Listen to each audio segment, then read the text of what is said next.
Okay, so this is the force equals mass times acceleration. That's what that equation is. So in this practice, all we're doing is using the concept that the force on an object, F, is equal to the object's mass times, and mass is how much weight, it's close to weight, right? Mass is how many like atoms the object has. So the bigger and heavier the object is, the more mass it has.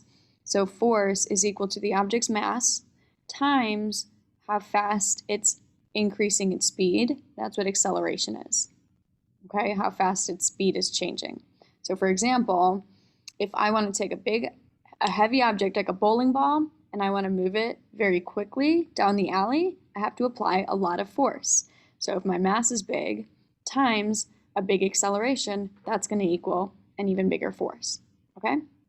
But if I have a small object like a golf ball, it has a small mass, and I want to just move it a small distance, let's say, then the mass is small, the acceleration small, those two numbers multiplied together will equal a small force. I would use a very small force to move that golf ball a very short distance, okay? So in this first problem, it says, a golfer hits a golf ball.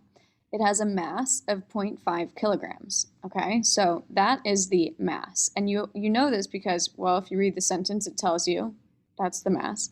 Also, we measure mass in these problems in kilograms. So if the number is followed by kilograms, that's the mass. So m in this problem is equal to 0.5.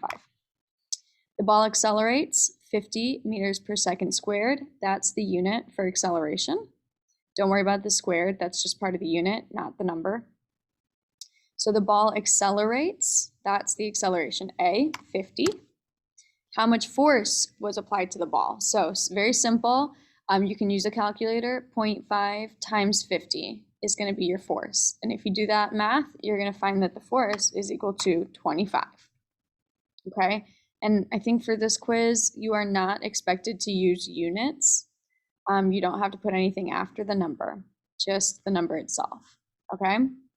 So this one is a multiple choice, okay? And the equation is given to you every time, but in case you need it, okay? Now, those questions are, finding the force by multiplying the mass and acceleration, right? All the way up to question 5. Question 6 and 7 gets a little trickier. This is where I'm asking you to find the mass if we know the force and the acceleration. So you're going to have to write out what is the mass, or what's the force, what's the acceleration, and then notice I give you the equation here. The mass is going to be equal to the force divided by the acceleration. So we just altered the equation. And then the same thing here for question 7, except we're finding the acceleration. Okay, so I hope this helps you. All right. Hey, Mr. New Writer, I was just recording a video. It's okay.